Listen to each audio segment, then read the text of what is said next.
Birdwatcher, writer, and artist David Sibley can tell us all about what it's like to be a bird.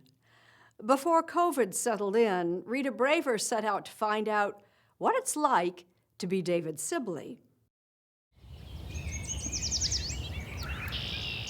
In the hedgerows and hayfields of Deerfield, Massachusetts,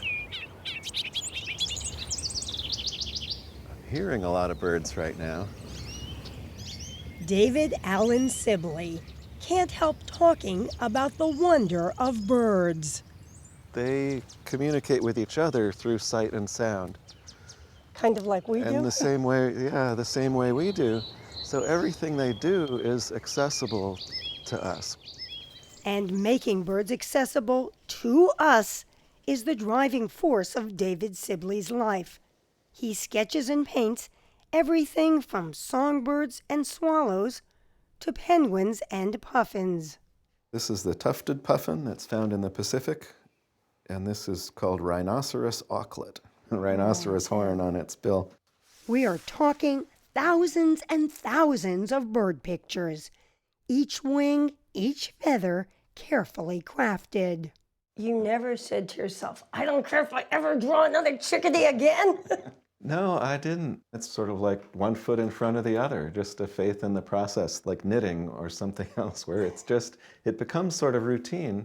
It has been a routine with a goal to write and illustrate detailed field guides covering more than 800 species to help birdwatchers properly identify what they are seeing. That just looks like a robin. Is that a robin? No, that's a black-headed grosbeak. First published in 2000, Each species arranged in a column. The brightest plumage at the bottom, the drabbest plumage at the top. the Sibley Guides to Birds have sold more than 2 million copies, and he's been called the most important illustrator of birds since John James Audubon or Roger Torey Petersen. Previous field guides had fewer illustrations, so they left out a lot. Different ages, different subspecies. I wanted to illustrate every species in flight because that's what birders see. Just starting to build it right up there. Now 57, David Sibley learned to love birds by going out on hikes with his father, Fred, a noted ornithologist at Yale.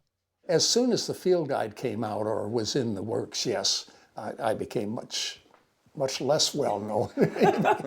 You're kind of the bird people of North America. I guess it's our family business. It's an unusual family business, but it is the family business.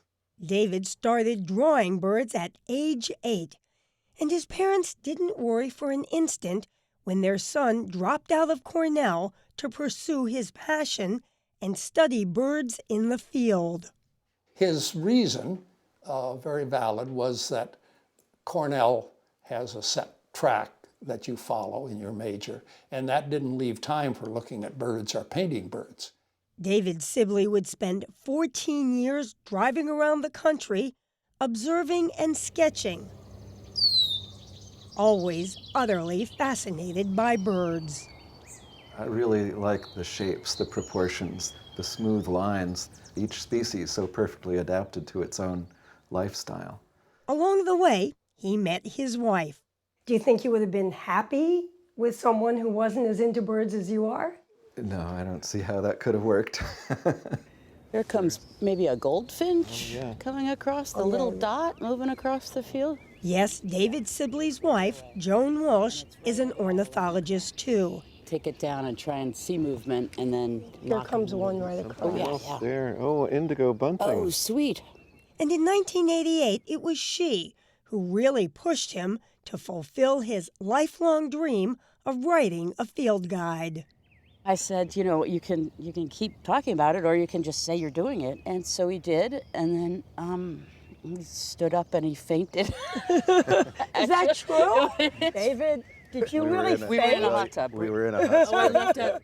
He would spend years working on the guide, but when publishers saw it, they went wild. To walk into a room with a publisher and have them say, yes, we'll do it, in 5 minutes was, I guess, a very unusual experience. In fact, Sibley's first volume, hit the New York Times bestseller list. He followed it up with a series of other popular books about birds. And whether it's in his art or the delight that comes when he watches birds at his backyard feeder, A chipping sparrow, 2 chipping sparrows now. David Sibley says he's still learning about his favorite topic. What are some of the questions you're trying to answer? Can birds smell? Where do birds... Can they? Oh yeah, they can smell very well. Where do birds sleep? How do they hold And on? perch. They balance In their all night sleep? while they sleep. Are you just making this up? No, it's all true. Indeed, his latest book is called What It's Like to Be a Bird. And who should know better than David Allen Sibley?